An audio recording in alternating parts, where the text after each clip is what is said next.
बात आती है बीच में, तो बोल देना कि हम पेमेंट करवा दिए हैं। ऐसे झूठ मैनेजर लोग बोले। मैं ये मुद्दा को कई बार उठाई कि सर ये पेमेंट क्यों ऐसा करवा रहे हो। ये सर अभी बहुत अच्छा से बोले कि क्या कहते हैं कि जबरदस्ती टिकट में साइन करवा लेते थे, रिन्यू टिकट होता था, उसमें साइन करवा करवा सर, और ये कस्टमर को पता ही नहीं है, एजेंट को पता नहीं चला, कस्टमर की तो आप बात ही छोड़े सर, इतना धांधली किए हैं सर। और आज भी ना कस्टमर का तो ठीक है, पैसा ठीक है सर, बेचारे वो पीड़ित हैं, लेकिन सबसे ज्यादा ये दुनिया में भारत में जितने हैं तो एजेंट मारा गया, एजेंट परेशान हुआ।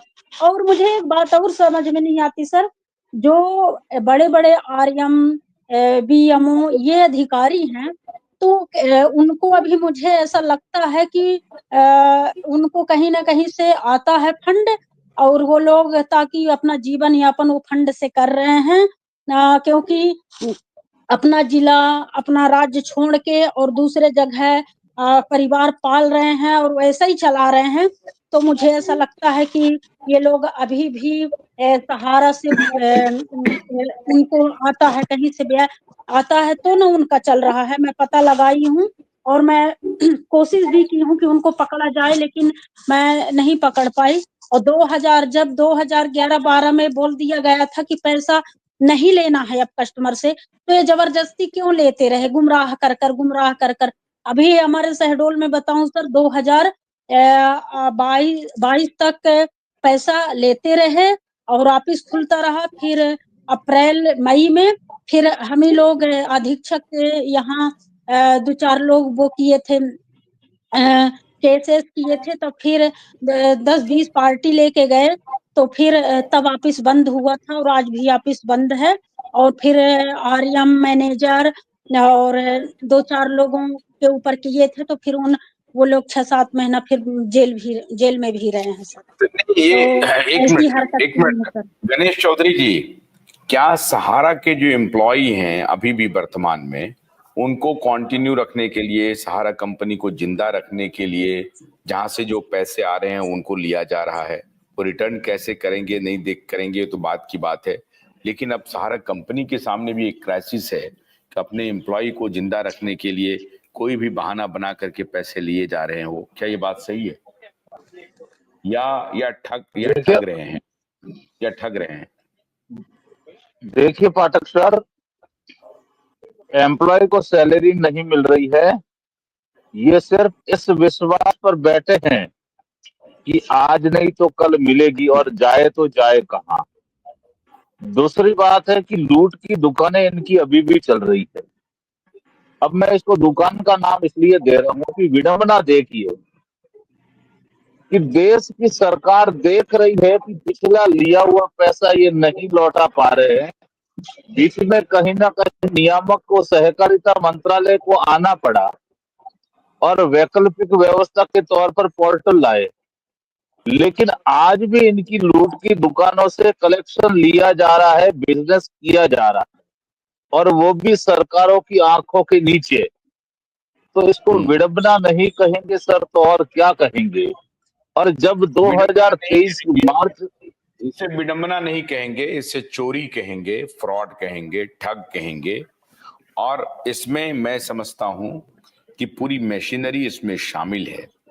अभी जैसे मैंने आपको दिखाया, अभी दिन में मेरा जो कार्यक्रम था ये साइबर फ्रॉड के ऊपर था कि किस प्रकार से साइबर फ्रॉड हो रहा है, और एक डिपार्टमेंट दूसरे डिपार्टमेंट को, दूसरा डिपार्टमेंट तीसरे डिपार्टमेंट के पास उलझा रहा है, लोगों को भेज रहा है, और लोग दौड़ रहे हैं, लोग परेशान हैं।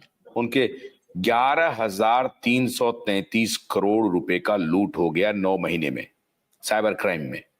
सब चुप है।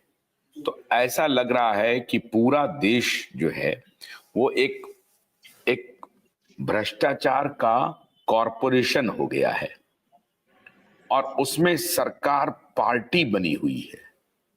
सरकार पार्टी बनी हुई है, उस भ्रष्टाचार का लाभ कमा रही है सरकार। सरकार के पास उसका हिस्सा पहुंच रहा है, चुनाव में इलेक्टोरल बॉन्ड के माध्यम से पहुंचे या कोई अन्य माध्यम से पहुंचे। अब आप कल्पना कीजिए कि जो कंपनी पैसा लौटा नहीं पा रही है वो कुछ और तीसरी स्कीम से पैसा कलेक्ट करते जा रही है। गरीब लोग पैसा दिए जा रहे हैं। गरीब लोगों को कुछ मालूम नहीं है, ना वो टीवी देखते हैं, ना वो अखबार पढ़ते हैं। जो पढ़े लिखे लोग हैं वो उन तक पहुंचाते हैं तो अलग बात है। अभी प्रभा कह रही हैं कि उनके जो कस्टमर हैं वो इतने गरीब हैं कि उनको कुछ मालूम नहीं कि दुनिया में हो क्या रहा है। वो तो अपना रेडी पटरी लगा रहे हैं, मजदूरी करते हैं और वो आकर के उससे जो पैसा आता है वो जमा करते थे। ऐसी परिस्थिति में ऐसी भोली भाली जनता को, ऐसे भोले भाले निवेशक को इस प्रकार से ठगना, इस प्रकार से धूर्त बनाना इतना दुर्भाग्यपूर्ण स्थिति है। ये बात ठीक कह रहे थे अभिमन्यु जी कि आपको निवेशकों को कोई रणनीति जरूर बनानी पड़ेगी और इसको लेकर के कल मैं आप लोगों से बात करूंगा। अभी तो ये जो जमीन बेचने का गोलमाल चल रहा है, मुझे तो लगता है कि सारी जमीनें इन्होंने बेच दी हैं और जो कुछ भी बचा है वो बहुत कम बचा है और ये बेचते ही जा रहे हैं। पता नहीं इसका कोई उपाय हो भी सकता है या नहीं हो सकता है। ये जमीनें बेच करके पैसे वारे न्यारे कर रहे हैं। इसलिए मैं निवेशकों से ये कहूंगा कि जहां कहीं भी जमीनें बेची जा रही हैं वहां पर नजर रखिए, वहां पर ध्यान दीजिए और उसको जमीन को बिचवान रोकने की कोशिश कीजिए, वरना ये सारे पैसे लेकर के गुम हो जाएंगे। जो स्थिति है, ये पैसा पता नहीं ये देंगे कि नहीं देंगे। गणेश जी बोलिए, क्या बोल रहे हैं? आखिरी बात। देखिए पाठक सर, जमीनें बेचने का जो काम है ना, ये जो सर्किल रेट है उस सर्किल रेट से कहीं ज्यादा रेट में जमीनें बिकती है। जैसी खबरें प्रकाशित हो रही है कि 200 करोड़ की जमीन 50 करोड़ में बेच दी, तो 50 करोड़ तो गवर्नमेंट रेट की हो गई। आखिर पैसा तो इन्होंने 200 करोड़ ही दिया होगा, जो कहीं ना कहीं ब्लैक मनी होती है। जमीन खरीदने में पूरी व्हाइट मनी नहीं दी जाती है सर। जो रजिस्ट्री की जाती है वो रजिस्ट्री डीएलसी दर से की जाती है और डीएलसी दर बहुत न्यूनतम होती है, लेकिन हकीकत में देखा जाए तो उस जमीन की कीमत कहीं ज्यादा होती है। ऐसी दशा में गवर्नमेंट रिकॉर्ड में उतना ही इंदराज होता है, क्योंकि उसकी स्टाम्प ड्यूटी भरनी पड़ती है इन लोगों को। तो ऐसी दशा में 100 तो कम करता, लेकिन ब्लैक मनी पिछले दरवाजे से बहुत ज्यादा चली जाती है।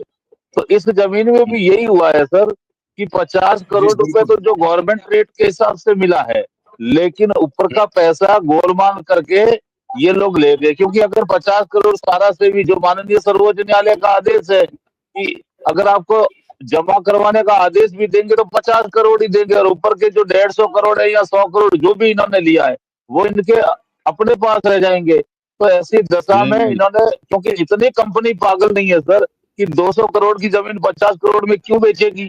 आज इसको ऐसा कौन सा काम आ पड़ा कि 200 करोड़ की 50 करोड़ में बेचेगी। इतनी पागल कंपनी तो है नहीं। और 2022 का सौदा है, तो जब सहारा श्री मौजूद थे उस समय का सौदा है ये। बंदर बांट तो हुई नहीं होगी। व्हाइट का पैसा 50 करोड़ दिखा दिया, बाकी पैसा इन्होंने ब्लैक में ले लिया, आप ये कह रहे हैं? यही हुआ। बिल्कुल सही है सर, यही होता है जमीनों में सर। यही हो रहा है। अच्छा, तो ये पूरा फ्रॉड चल रहा है। 50 करोड़ कोई डिस्ट्रेस सेल नहीं है और ये अखबार वाले भी बेवकूफ हैं। 200 करोड़ की जमीन 50 करोड़ में बेच दिया, ये प्लांट करके लिख रहा है कि भाई हम तो डिस्ट्रेस सेल कर रहे हैं। अब यहाँ तो खेल कुछ और चल रहा है। ये सारे खेल को हम लोग धीरे धीरे एक्सपोज करेंगे और कल मैं चाहूंगा कि और भी जो डेटा आपके पास है, देश में कहां कहां जमीनें बिक रही हैं, किस रेट पर बिक रही हैं, उसका ऑफिशियल प्राइस क्या है और ऊपर कितना ले रहा है, आप ये सारे डेटा दीजिए। और मैं मिनिस्ट्री ऑफ कोऑपरेटिव जो है उनको ये बताना चाहता हूं कि आप अपनी आंखों को खोलिए। अभी भी लोग पैसे दे रहे हैं, किस स्कीम में दे रहे हैं, उसका क्या रिटर्न है नहीं है, ये देखिए। हजारों कंपनी बना करके कोई कंपनी खड़ी की है, उनका इरादा ठीक नहीं है। वो एक का 3, 3 का 4, 4 का 5 कर रहे हैं। और पहले तो मैं सोचता था कि चलिए ये एम्प्लॉयमेंट जनरेटर हैं, वेल्थ जनरेटर हैं, लेकिन अब मुझे लगता है कि नहीं, ये एम्प्लॉयमेंट और वेल्थ जनरेटर नहीं है, ये पूरी की पूरी तरह से ये फ्रॉड में शामिल है। और ये पूरा फ्रॉड अब इनका धीरे धीरे एक्सपोज होगा और इनको कीमत तो चुकानी पड़ेगी, निवेशकों का पैसा लौटाना पड़ेगा। तो कल 2 बजे फिर मुलाकात होती है। नमस्कार।